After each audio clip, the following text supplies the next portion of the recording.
Hello everybody, this is Shannon with Beads and Babble, back with another tutorial. It's going to be another simple one. I'm going to show you how to create some very easy earrings using very few components or supplies. This is one version. This is another version. And this is also another option you could do by just changing around the components a little bit. As you can see, I connected using jump rings here, and then I did basically a double of this version here, and then here I connected them opposite as what I did here. And then you could attach some some handmade dangles here, or you could just leave it as such. But these are very versatile little components. You could also just do one triangle component and add dangles with head pins and beads of your liking. So I'm going to set that over there. And I'm going to finish off the other earring to this one. I had already done a simple version of the two here. And then I did the second version here, but I have yet to finish the matching paired, I guess. So you'll need some of these components. These are in the shop. They are inventory number MB482. You'll need 4 of these here to complete, well, actually you'll need 8 to complete a set of earrings. You'll also need some French wires, simple. You can make them. I do have another video on how to make simple ear wires. You'll need a couple of drop beads, whatever beads you want to use in the sense of drop beads, which are top drilled at the very top, and they look like a teardrop. You can use daggers too, and the most important part is that they're drilled at the top, side to side like that. You'll also need some jump rings. Fairly thin gauge jump rings, like 22 gauge. These here are size, I want to say 4 or 5. Outer diameter is 4.3 on these. So I would say 4 millimeter jump rings would work just fine. And then I also picked out another size jump ring. This is to attach the teardrop bead to it, and these are a little bigger. I want to say they're 5, yeah. So 5 millimeter jump rings there. Thin gauge as well, probably 21, 22 gauge. You could probably do 24, but that might be a little light. But since they are earrings, they're not getting a lot of wear, which means like a bracelet, you know, you can catch it on something and tug it.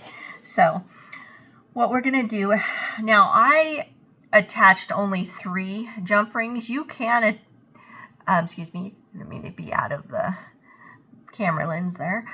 You can attach there's 5 holes in each one of these triangular components. You can attach jump rings through all of them if you wanted. I liked the look of the 3, which I attached them on the outer holes here and then in the center. That's what I'm going to do here to complete. But if you like the look of all 5 holes having a jump ring, you could do that too. So I'm just going to start here by taking a pair of bent nose pliers and flat nose pliers and opening up one of the 4 millimeter jump rings. You got to open them up pretty wide so you can get these components in here. So I'm going to attach one, here, and you're going to match up the holes and attach the second one. So they'll basically lay right on top of each other, the component, the triangular component.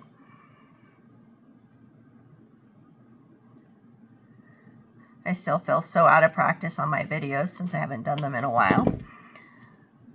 So your first jump ring, like that, and then I'll go to the middle and just work my way to the other side. And what you can do, make it a little easier. I found though, it's almost, you'd think it would be easier to stack them up like this and go in, but I find sometimes it's a little easier to do them one by one because of the jump ring is so small. Sometimes it catches, but you can do it however you want to. You can go through each hole independently, or you can do them at the same time. And then you're just making sure those jump rings close all the way so you have a good seam. And then I'm going to do the last one here on this particular set. And what I meant separately is you go in one triangle and then you bring this second one around and go through. Either way, it's fairly simple, and these are super beginner friendly earrings. If you're a beginner jewelry maker, these are very simple and easy to do, or to make. And then you have your first linked component right there. Now I have found that I like to connect the second ones together before I actually attach them to the first completed set. And then I'll attach them to each other.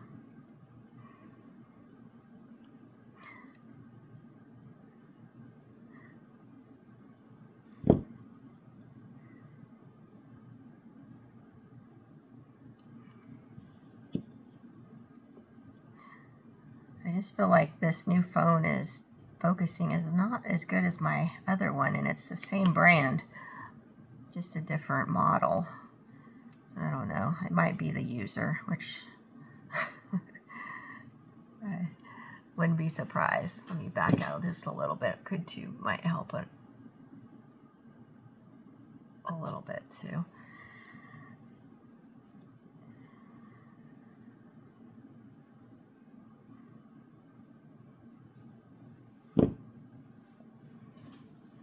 Slide myself over so I stay in focus here.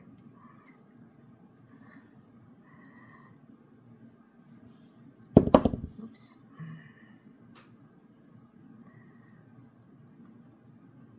And I'm just opening and closing the jump rings, not pulling them apart, always going side to side, never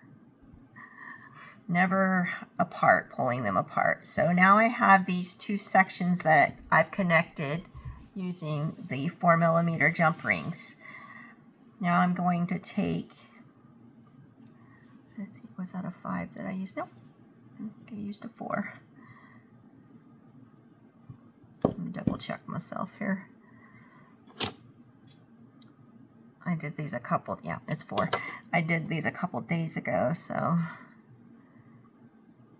in the meantime, I've been happily planting it, or actually repotting some of my indoor plants that have been in need of it. The weather has been so back and forth, sunny, rainy, sunny, rainy. So I've been planting inside the garage. I can't wait for it to get nice, that early summer, late spring weather. Okay, now I have used all 4 of the components, attaching 2 of the triangles, and then finally and then the other two, and then attaching them here at the point. Now I am going to take my chosen drop bead here, and I'm going to grab a 5mm jump ring. Oh, there's the seam. These old eyes, it's getting hard to see those seams, even with my glasses on. You want to open it fairly wide so you can get it through.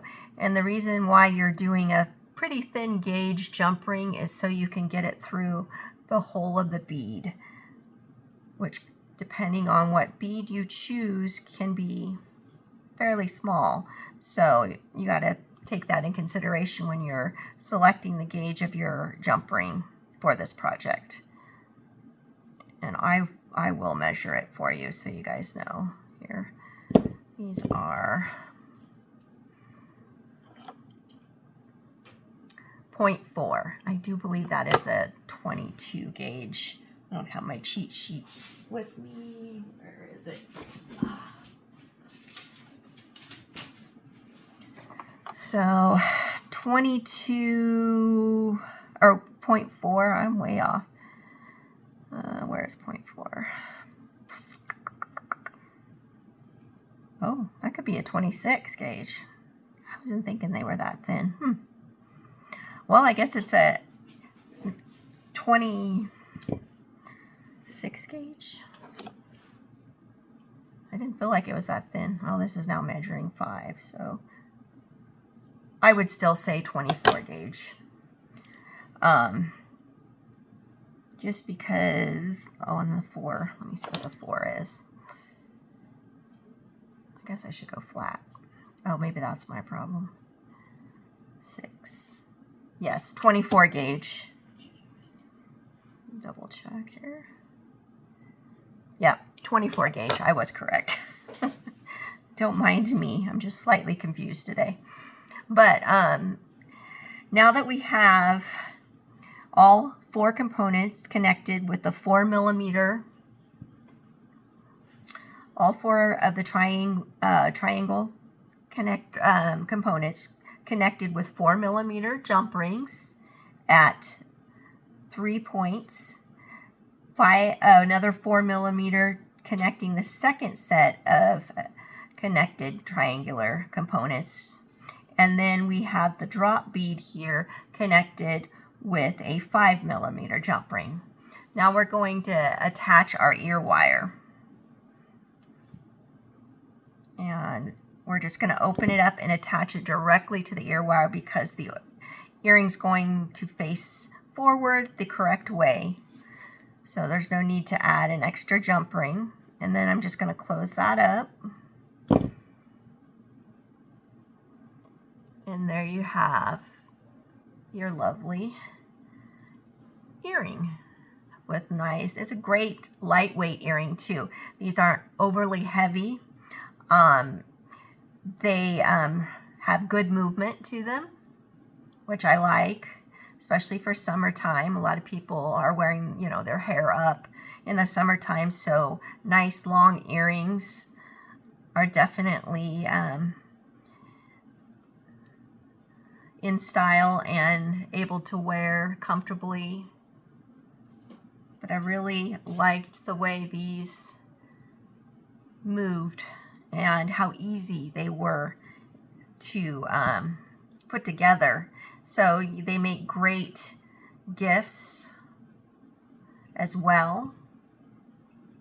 And I know that it is the craft show season right now, and definitely an inexpensive earring to make and resell. So you can maximize your profit with these not being too particularly expensive to make because of the components used are inexpensive, and you're not using a lot of expensive beads in order to finish them. And like I said, there's numerous ways to attach them to the with the jump rings. So you can make a pair that's like that, a pair like, I didn't complete the second one of this one because I wasn't sure if I'm going to add my own charms or add some different size drop beads in order to kind of get continue kind of a downward triangle, starting with the longest one in the middle, since it is 5 holes, and then, you know, graduating smaller towards the outer holes, or lengthening the earrings by just using some head pins or ball head pins for it. But I think in all, it's a really nice, easy, beginner-friendly project. And you can use, like I said, you can use daggers, you can use these teardrop beads, you can use any drop bead you want. You can also make your own using head pins and just dropping some beads down here and then closing it off and connecting your charm onto the ends here. So that will do it. I know it's a short one. I will get into some more lengthy projects here in the next week or two. I'm just kind of getting back into the groove myself. I do have some projects in the works, but it takes me a little while to get it set up. So that's what I've been doing. So I've been trying to think of simple, easy projects to do. Plus, I'm trying to get used to this new phone camera I have. I've not been too overly impressed by it, but I'm kind of stuck with it now. So I'm going to try to figure it out, because I just feel like even now the focusing is not the greatest. It could be my lighting too. I don't know. So, but I will work on that as well. And I hope that this is a useful tutorial. If you have any questions about the components that I used, or any jewelry questions about making jewelry or anything, just pop it in the comments below. I personally answer all of those, and I will get back with you as soon as possible. Thank you, and I hope you guys have a wonderful day.